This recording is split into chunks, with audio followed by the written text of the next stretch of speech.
Notifications, go. No ringtones. There. All right. Okay. Let's do this. Okay, let's do it. Okay. There we go. And I can still watch them, see when they come back. That's silent. I'm kind of curious because I got to stop back over there today later. Let's repeat the non-conformist oath. I promise to be different. I promise to be unique.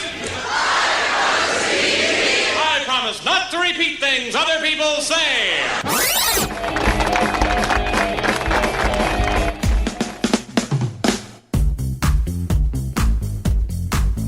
Boogie, woogie, woogie. Welcome to another Positive Blatherings with Fitz. I'm here with Billy Powell. I finally got the most wanted man in Rochester to come sit down in my studio. Well, isn't that special? Thank you very much. Oh, yes. Thank you It says blathering, but it's actually like lathering because I'm going to be kissing your butt this whole time. No, I'm just kidding. Oh, thank you. He's like, what did I get myself into? Thanks, Fitz. Yeah. So you are the director of WMA Rochester, which is like the place to be, the place to go if you're an actor, if you're a model, if you want to get into the biz. Right. You're the guy. Yeah. You're the one that people need to talk to. You're the guy that people need to know. Yeah, I've been doing it for I hate to say it, 28 years. Man. 28 years. Yeah. So I wanted to start this off with to recall the day that I met you. I first moved to Rochester in 2001. I had these crazy aspirations of getting into voice work. Excuse me. And I told my fiance at the time, I'm like, I have to look in the, yellow pages, I guess. I don't know. I mean, we had the internet, but it was like dial up at the time and stuff. Right. And I found, I had met some production people, so they said, "Oh, you got to talk to Billy Powell." It was USA Talent, I think, right? Yeah, it was US Talent. US Talent. Yeah, we didn't kick you to the curb or anything. No. So, she was my fiance at the time, but she got me this cologne, right? She's like, "Make sure you smell good when you go there." I'm like, whatever. So I go in, and good. I just walked in off the street, and I'm like, I'd like to talk to Billy Powell. I want to get into doing voiceovers, and the girl that was at the desk was like, he's kind of busy. And she's like, "Are you wearing Curve?" I'm like, "Yeah." She's like, "Hold on, let me see if he's busy." And then she went in and got you. Really? And I came in and I sat down and we talked for about an hour about how you started off as like a cruise director on a cruise lines. And then I was talking about how I worked for the cruise lines. And then I didn't talk to you again for almost 20 years. That's what did it, man. Oh my God, like, he was on cruise ships. Every time I wanted to go there, you weren't there for some reason after that. You were unavailable. Yeah, well, as soon as I found out, man, I was like, it's that Fitz guy. Get out of here. It's that Fitz, man. Get him out of here. But then I just recently saw you at the startup. Mm-hmm. That startup, what was it called? What was Summit, it called? Startup Summit. Yep. Summit over at Chiva Theater. Yep.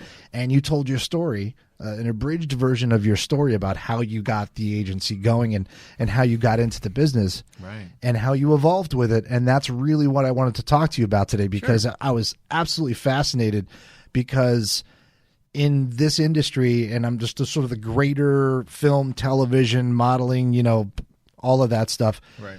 It's changed so much in the last 20 years just with technology and with the different ways you do things. Mm-hmm. But you managed to kind of figure out a great way to go. And when you could have been, destroyed, you kind of I could have left pulled it off. Right. I could have left for New York or left for Los Angeles and, kind of gave up on it, but if it wasn't for, when I first started it, I was here working as an actor when I first came. Mm-hmm. And then I was represented by this other agency, and the Powers agency. I guess I can name them. It's okay, right? Yeah. They went bankrupt. It's definitely fine to talk about them now. Yeah, exactly. No one can take action against me. And so they owed me money, and like they did a lot of other actors in town. And all of a sudden, I was like, wow, what do I do now? What am I going to do? So I was selling, my day job was selling advertising. And so I got the news, and I kind of hung up the phone, and I was sitting in my office, and I went, now what am I going to do? Oh, jeez. So I thought about it and went, ha, ha, ha, maybe I'll just open my own agency. Ha, ha, ha. And then the more I thought about it, the more excited I got about it. So I called the guy who was my agent at the time, Paul Donlan, and I said, hey, Paul, I got this crazy idea. I'm thinking I'd like to open my own agency, because he knew that it was going down in flames. Mm-hmm. And he goes, well, maybe we can I said, would you be willing to help if I wanted to do that? Because you're going to be out of a job, right? He goes, well, yeah. But I said, well, what are you going to do? He says, well, I think I'm going to, he already had a plan. He says, I think I'm going to do a restaurant with a friend of mine. But we're not going to do that for a little while. But I said, well, would you be willing to help? He says, well, let's go have a drink. We'll talk about it. So we did. And I ended up calling the owner, who was the owner at the time. And he's a young guy, younger guy. He had just gotten it not too long ago. But apparently there was this big, huge issue with a tax warrant that they didn't uncover. So when they went through this process of, their attorneys, I guess, didn't do the due diligence, and New York State came and said, hey, you owe us all this money, and he didn't have it. So he had to say, well, I have no choice but to go bankrupt, and, I'll work it out from there. So we ended up, looking at it and getting some intel on that particular business. And I looked at it and went, man, this looks like I got to go forward with it. So we called all the talent quickly, because we knew we needed to. And this was before they really knew what was going on. It was leaking out. Yeah. It was starting to, just knowledge, though. Just like politics. Right. It was there was a little WikiLeaks, except Wiki didn't exist at that time, and people were getting the information, and little by little. So what we did is we formed a plan, and I rented a room at a conference room at a hotel. And we called everybody and said, hey, listen, here's the news. You got to come listen to what's going on. This is what's happening. So that got everybody, piqued everyone's interest, right? So we had about 100 and something, talent there. And I got up. I had we had a logo. Paul and I had decided we were going to work together, and we had a logo and everything. And I got up at the podium basically and told everybody what was happening. I said, well, it's all going down in flames, and this is that, and sorry, you guys, and maybe you're owed money, and that's unfortunate, but here's what we're doing. Here's the new company. Boom, I show the logo, U.S. Talent. And I said, what we'd like to do is, you guys, some of you know me, I've been in town, and Paul, he's with me, we're together, and some of you knew there was another girl that was working with us. I said, so we're the new company. And we're taking over, and here's the contracts, and if we get 65% of you here, which we looked at the numbers, and we figured, hey, listen, if we can get at least 65% of these people signed tonight, we'll do it. And we got a company. So we ended up getting 80%.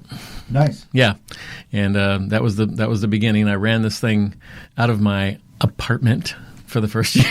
I converted the living room into the office. Nice. We put up a couple desks. I was fiscally conservative kind of guy. Figured that, hey, listen, And the weird part was, here's the weird part.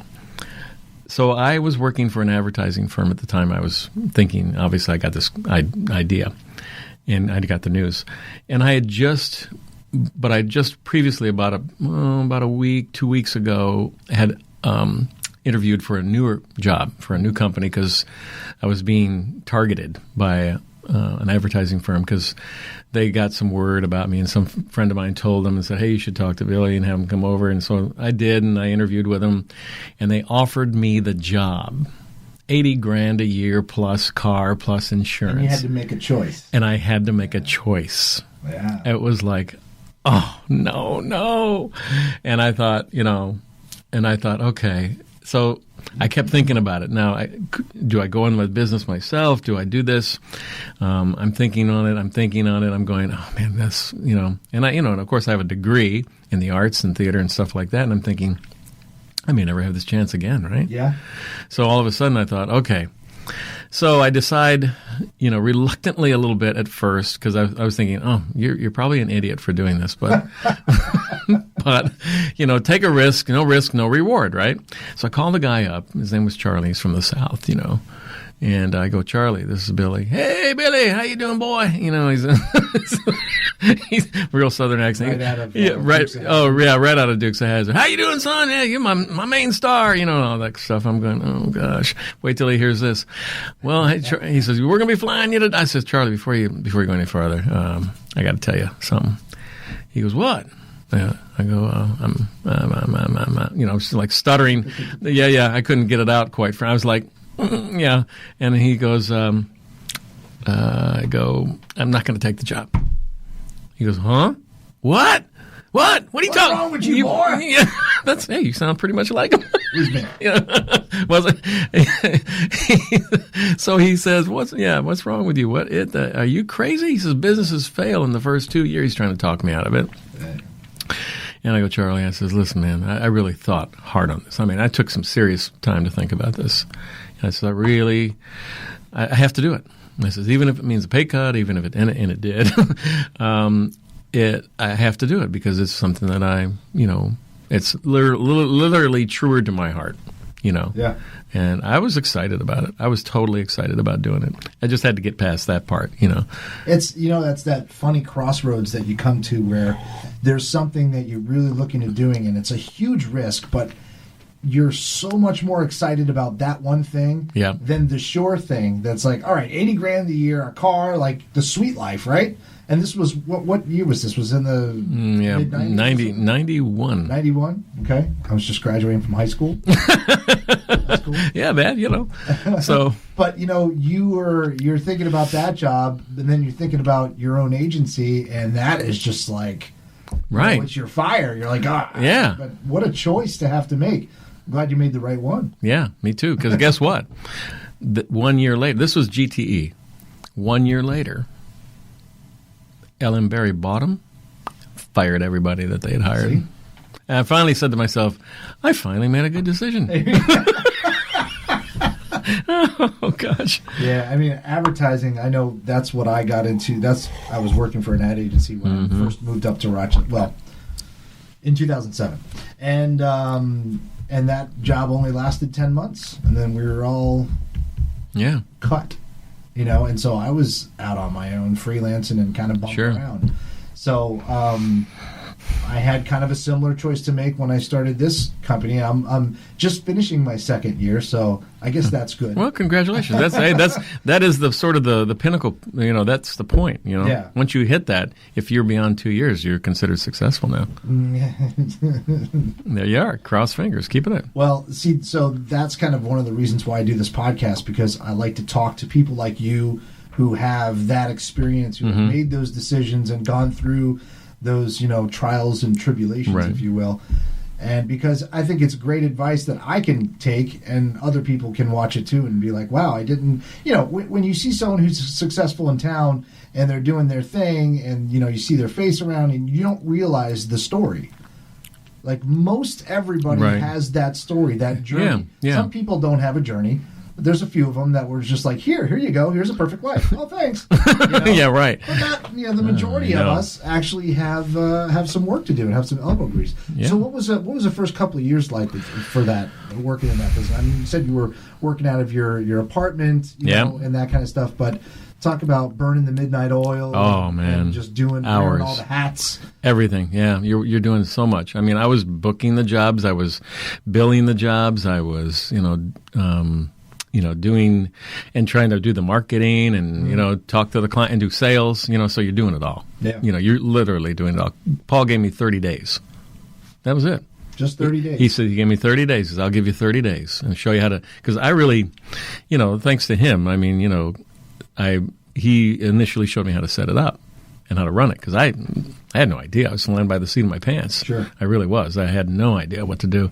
And I was an actor. I mean, I knew the business. I knew about production. I knew production value. I knew that kind of stuff. But I didn't know how to, set it up and bill it. And, my cousin was an accountant. So I, called her up and said, hey, can you help me with books, things like that. And then, but year after year after year, I mean, obviously those first couple of years were, that was rough. I mean, but after the first year, I said, I got to get this out of the apartment. Phone would ring, at odd hours of the night, I want to be a model, at 2 a.m, some person, just got this crazy idea and they figured they'd be leaving a message, but they were actually calling my house. And so we ended up moving to Village Gate, which was right down the street from where I lived. And I got this small, probably, I would say it was a 18 by 14-foot space, and I kind of put a couple little office things together, put some walls up, made a little office. It was all raw space over there. It was a shoe factory that my grandmother actually worked in. I didn't even know it. No kidding. Yeah. My aunt walks in one day, because when we sanded the floors, because it was maple floors, right? And I was there at 3 in the morning, sanding my floors, doing all that work and trying to get the office ready, because I couldn't afford to hire people. I had to do it myself, And I was pretty handy. And so sanding the floors. But I was sanding the floors, and I was like, when I was doing it, I was like, and you'd see these sparks flying up. I was going, what is that? It was all these little nails. But I had no idea that it was a shoe factory. So then it all came full circle, and my aunt walks in. She goes, "Oh, did you know your grandmother worked here?" I go, "Is that the ghosty thing I was feeling?" I was going, "Oh my God!" I swear to God, I says, there was a couple times when the door opened, or felt like it was going to open or close by itself, and I thought it was the wind. It must have been Grandma, I wonder we have a ghost in this building apparently, and I'm wondering who's. Yeah, you were telling me about that. Yeah. Lights falling down. I could only guess. I'd freak, man. Yeah. Some old masseuse that went out of business. No, it was that guy who was selling here before you. Yeah, exactly. Oh, yeah. Sex toys and supplements. That's hysterical. Or us, right?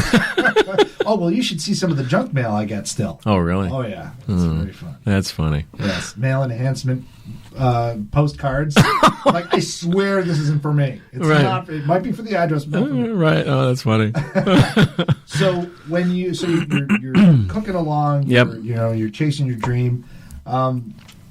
Describe for me the moment when you realized that this was going to be awesome. You know what I mean? Like, I know it's gradual and stuff, but there has to be that moment where you're like, oh crap, we're doing pretty good. Yeah, this is pretty cool. Well, like I said, we moved in that smaller space, right?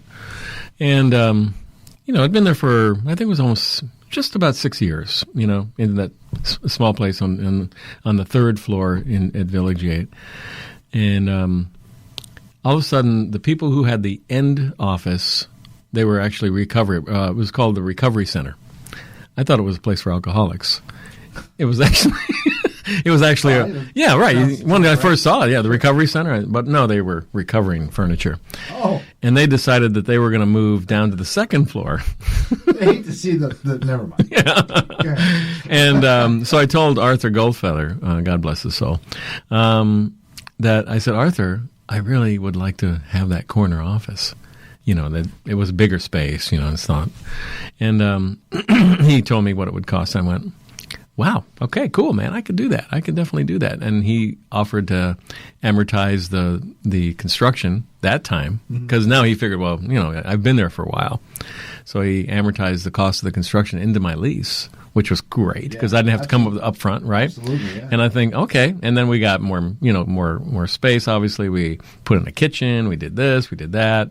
And before you know it, I'm thinking, okay, things are cooking along. And it was, I think, at that point that I realized that things were on an upward climb. Yeah. When you get to that point where you're used to saying, no, we can't afford it. No, we can't afford it. And you're like, actually, we can do that. Yeah, it's probably a pretty good feeling. It was a good feeling because obviously it meant some higher fixed costs and things like that. But then I realized that, hey man, this is the way you grow. And we were cooking with Kodak at that particular time. Sure. And but I've reinvented, and then when we stayed there, I was there for 15 years, and then after that, it was time again to go. Okay, we're taking that next step, And then I bought the building on Alexander. That must be where 2004. That's probably where you came. Maybe it was 2001 or 2000. Oh, then you came to the other. You came over to Goodman then. So yeah, I think that was it. I can't remember. It was so long ago. Yeah. I was a new. It was Wait. like my first 3 days in Rochester. I didn't know where the hell I was. No, trying to block it out, maybe. I just moved up from Miami or from Fort Lauderdale. Oh, did you? Okay. So it was like culture shock, and I moved up in December. So I was like, Oh, yeah, you yeah. know, it was 90 Yeah. when I left, and now it's 35. Oh, man, What's yeah. going on? That's a shock right there. It was, but you know what? It's the best thing that I ever did was to relocate my family and to decide to put down roots here in Rochester. Yeah. And everybody says I'm crazy. They're like, you're doing it backwards. You're supposed to, Leave. start here and go down there. But you know what? After being in Florida my whole life, pretty much, Yeah. it grew so quickly and so just everywhere. There's just people everywhere and traffic, and it was just, I couldn't stand it anymore. I know. And nothing's, it's what's cool about Rochester though is it's a good base, because you're not too far from, you're not too far from Toronto, you're not too far from New York. You're in upstate New York and you're surrounded by farmland, but nothing's far away either. 20 minutes pretty much anywhere you want to go. Yeah, and you got an hour flight to New York City. Mm-hmm. So this kind of brings me to the evolution that you were talking about when I heard you speak about when things started really changing and you realized that you can do other things. And you kind of capitalized on how the industry was changing. Yeah. And the fact that you were kind of perfectly placed for it. Why don't you talk a little bit about that? Okay, sure. Obviously, when you have companies like Kodak and B&L and Xerox, as you know, those three are a shell of their former selves in terms of, even the employment numbers here. When I first came to Rochester, Kodak had 60,000 employees. They're lucky if they have 6,000. Yeah. Or 6. Or 6. But things really, really changed for Kodak. I mean, obviously the digital age came. I saw the writing on the wall because I knew that film testing, which was a big part of what we did at that particular time, was going to go away. I was talking to those guys. And they go, I don't know. And then they went from 9 photographers to 6 to 5 to 4 to 3 to 1. They had one guy doing the testing. And I said, oh man, this is going. And so things go, and you look at the landscape, and you're thinking, okay, they were such a big part of our business, and now you've seen almost a good 50% of your business going out the window. You reinvent. And so I thought, okay, so we started getting more aggressive with our marketing, and then of course, thanks God for the internet, because I was able to do more, reaching out to other areas that I felt were necessary. So we became more than just Rochester based. Now we started going Buffalo, Syracuse, Southern Tier, whoever we could find, that was in the business of producing and production and making, commercials or film or whatever. I mean, when I first came here, there was 130 ASMP photographers, 130. Now we're lucky if we have 30. That's how many moved away. Yeah. Because, Kodak and stuff was the peer. Yeah. When you look at it from a business standpoint, they were the peer, and everybody was, feeding off of that work. And the amount of work was incredible. They had KBTV, and they had downtown State Street was all marketing, worldwide stuff too. We're talking worldwide marketing right here. That moved to Atlanta. KBTV was no longer. Testing was no longer. I mean, it just, and that all happened inside of a few years? Yeah, within about a 5 to 6 year period. That's insane. Yeah, and then we just watched it just demise. Yeah. So I already knew, and I said, man. And so when digital came across, and I remember Randy Spraza was working for Kodak, and I love Randy. And best sound guy around. Yeah, and he was, we were connected, doing some things, and he sent over this digital camera, and I said, yeah, he said, yeah, test it out, see what you think, give me some feedback on it, So I got this box, this silly looking thing that plugged into my computer, and I took a few pictures with it. I go, oh, this is kind of cool though, because then you see it right there, on the screen. But then it, I don't know if I was asleep, and I woke up out of a dream and went, oh my God, the digital age is upon us. And then I started, Eureka. And I started thinking about the film industry and, film and, this and that. I said, well, if it's happening on video, it's bound to happen on still. If it's, you know what I'm saying? So I kind of, it's not like I'm some, guru that I saw it, I probably wasn't the first person that ever saw it coming. But I realized how it was going to affect the business, though, because I was reliant on film testing, a big part of the business, right? And I thought, wow, this is going to really change. But when things started moving out and I thought, okay, I've got to change that. And I made some, some decisions about what we're going to do. We started reaching out, doing that more. And then all of a sudden, a few years pass and, we're it's not, the way it was. So what are you going to do, right? You just continue to drive and work as hard as you can. I never put my feet up. That's the problem. Obviously a lot of people might want to say, oh, I'm good now. I'll put my feet up. Never put my feet up. I was still driving. I felt like I was still hustling and selling and doing all the things you need to do to make the business run, right? And so little things about like that. And then all of a sudden, this, I'm always looking. And, that's what I guess the entrepreneurial spirit is, that you continue to look. You don't ever stop looking. And I thought about it. And one day this thing pops up and I look. Oh, it looks like, Wilhelmina, from out of New York. And so I ended up following this affiliate opportunity. And it took me a year to make that decision. I told you I'm fiscally conservative because the licensing was, I thought that's pretty good. Yeah, it could cost a lot. But over the time I thought about it, they came in, they flew in twice, come to see me. We went to lunch, we talked, and she finally called me up and I said, well, I'm going to think about it. A year later, after a year passes, she goes, Billy, are you going to do this or what? I said, yeah, I'm going to do it. My wife thought I was crazy. She goes, I don't know why you're doing this. I go, there's a reason. So we became a development arm for Wilhelmina, scouting, developing, doing all that stuff. And what it did is it created a new version of us. And then we created W Evolve. And that was all about the evolution, because there really wasn't anything happening here, in terms of people being able to get an opportunity. Mm-hmm. And that opportunity was that, in most cases, unless you had experience or you had some background in it, it was really going to be tough for us to take you. If you wanted to be a model, the parameters of being a model, here in the commercial market weren't ultimately super. The requirements weren't, that difficult. But if you wanted to do this as a career, which you weren't going to do it here, you had to move. You have to move, and I tell that to everybody anyway. Then you were going to have to develop yourself, because if you were going to go to a competitive market like Miami, or you're going to go to L.A., or you're going to go to New York, you're going to have to be prepared for that. You can go there, and you will be amongst others who are really, really good at what they do. So the competition is going to get really fierce. Now, is this acting and modeling, or like? Yeah. So anything on camera? Yeah, anything on camera. Think about it. Getting on camera, there's a crew there. It's lights, camera, action, that kind of stuff. And if you don't really understand what you're doing, it's going to be a bad situation for you, unless you're just this super knowledgeable know-how, just born with it, which is very, very rare. Very, very rare. Because people, it's tough, and to get it right. And, you got a crew putting pressure on you. And, we had a film company come in, and they were, a couple of the guys were out of L.A., and I'm telling you, they had a watch going.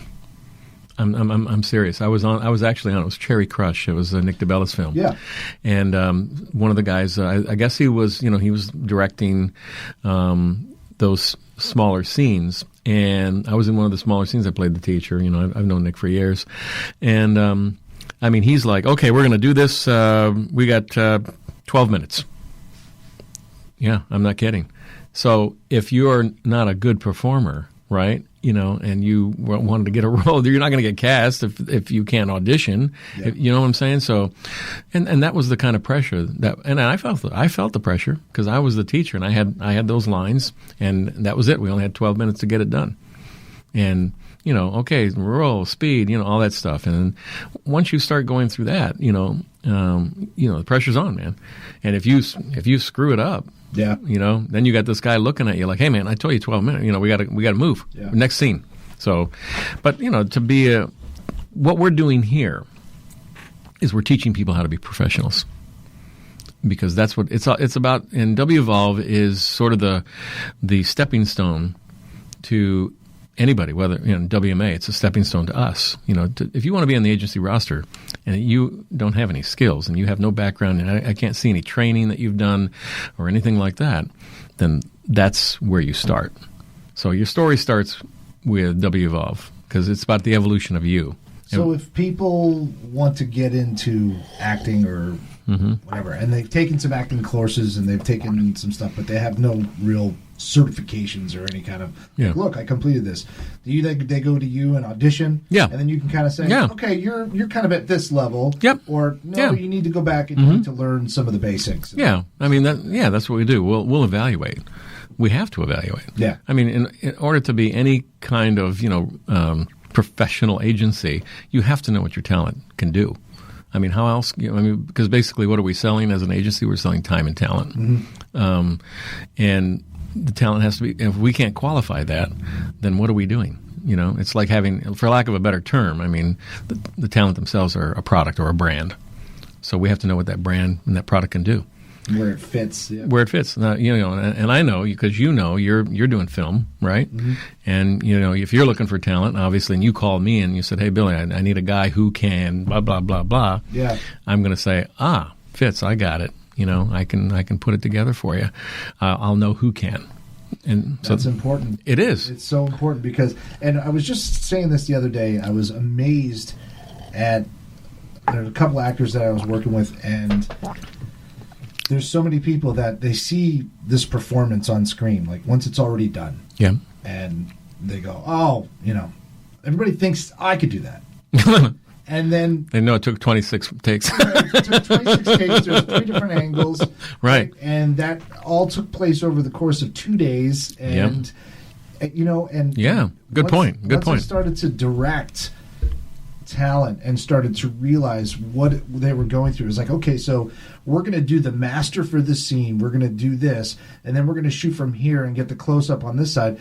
And not only does the actor have to, one, remain consistent within the character, remember their lines, but they also have to be cognizant of all of their motions and everything like that, so that when we switch to the other angle, they knew that on that line they went up and scratched their nose. I mean, yeah, there's a script supervisor and can say that stuff, but the really good people are the ones that are so consistent. They know that when you, as an editor, when you switch to a different angle and you don't have to switch the audio because they matched up.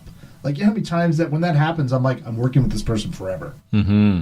Oh, right. There's other people that walk in and they have that, I can do this, and then you're like, take 15, come on, let's get this right. Why weren't you prepared when you walked in? So, like, that level, bringing people to that level of professionalism, and even on an indie film in Rochester where people in the industry would be like, what are you, where are you, who cares? Rochester, blah. But it's still, to get a quality product, they have to be at that level of professionalism, and you doing that is huge, and people don't realize the resource that they have right here in Rochester, which is great. Yeah, and that's what we're doing. And, when I talk to everybody, I said, what we're going to do is we're going to make you a professional so that you understand that here's the demands, that every director or producer wants. I mean, they don't want to struggle with it. That's the last thing they want to do. Sure. Is to struggle with the talent trying to do the job. Yeah. They want, and as I say to many people, I say, listen, if they like you, man, they'll remember it. And you do a great job, they're going to remember it. And that's really important. And a lot of people just don't get that right up front. They get it later, but, we're trying to, I guess, dissolve the learning curve, if you will, and just shorten it so that, by the time they're done with us, they're really cognizant of what the job requires. And that's really what it's about, It's about, so the better we can make people, I always tell people, I say, listen, a better you is a better us. because now when people call WMA, they know they're going to get a qualified talent. It's not going to be somebody we don't know what the skill sets are and where they are. And we're really honest. I mean, that's how that works. And we're going to try to cast the right people in the right roles. What's the feeling you get when you say you see someone starting off at a low level of professionalism or talent or whatever, and then down the road you see them getting a really good cast for a really cool role or doing something really cool? Yeah. How does that feel when you see that growth and that evolution from that talent? That's really rewarding for me. Yeah. As a matter of fact, I tell a lot of people, I says, there was a time when I was really just chasing my own dream, I says, but now today I get a bigger kick out of watching you chase your dreams and us helping you do that, because I think it's really cool. And I teach as well. I teach an auditioning and casting course, and I teach acting for TV commercials. And it's just great because you get your students in, and all of a sudden, they come in and they're stumbling, and by the time you're done with them, they're auditioning in what we call performance-based auditioning, where it's almost like you're ready to perform it. You're not just auditioning it, but you're performing in that audition, and you're bringing it to life, and you're not just reading it, anymore. Yeah. You're bringing it right on, and that's gonna, that's gonna make the difference between you getting cast and you not getting cast. Right. So, I think a lot of, and I think a lot of people, I think the biggest thing we get from a lot of our people that have gone through Evolve, because it is, that's why we named it Evolve. It's you evolving, is that they realize that, wow, I didn't realize there was so much to it. Or I get that all the time. Yeah. I don't realize, oh, really? Well, I'm glad you said that, because I got to get more people on video saying that, right, because exactly. Then maybe it'll finally sink into some of the people that really need to understand that, because, it is. It's not as easy as it looks, Well, we're just about out of time, but I did want to ask you one last thing, and that was if you could sum up, say, 3 points, 3 characteristics that you would advise people that want to do what you do, right? And it could be anything, start their own business or anything like that. What's 3 most important things that they should have, that they should think about, expect, or whatever? It could be anything. Oh, you mean just coming into this business, or just coming into? All right. So let me get specific. That's too broad. Yes. So wanting to be a model or an actor. What are the 3 most important factors that you would tell them? Well, first of all, I would say you have to have courage. Okay, you have to have commitment, and you have to have capabilities. You've answered that question before. Oh yes, I have a 4th one too, but I'm not going to let you have that one. Oh. You have to come to open call to hear that. All right, that's fine. I want to find out what number 4 is. Yeah, so courage, commitment, and capabilities. Yeah, because if you're afraid, it is casting directors, they smell fear. You can't be afraid. They're like bees and dogs. Right. You can't be afraid. You got to be willing to put yourself out there. You have to have that courage. That's right. That's got to be the line. That's where the line is drawn. Yeah. For a lot of people. Yeah. Think about it. And then capabilities, extremely important. If you be able to do something. Yeah. Be able to learn your lines, be able to, perform your lines, be able to, do them well, understand that, get into character, whatever it is that you're going to be doing. Mm-hmm. Yeah. And it comes down in many forms. I mean, it comes from the voice, it comes from the facial, expressions, being energy and energetic, having some enthusiasm about what you do. So it comes down to that. And just commitment. I mean, commitment is, I can't talk enough about commitment, because it really is something that you have to have here. You have to have here, because you can think about it all day and never do anything. But you've got to have that commitment and make a decision that, hey, this is what I'm going to do, and I'm going to work really hard at it. Yep. Yeah. Inspiring words. It's been a pleasure. Thank you. Thanks for having me on, Fritz. Yeah. I really appreciate it, man. How can people find you guys? Well, if you go to WMARochester.com, you can find us there, and you can come to an open call and register online and come and see us, and we'll tell you what we think, and go from there, man. Perfect. Billy Powell, thank you so much. Thanks a lot, Fitz. Appreciate it, man.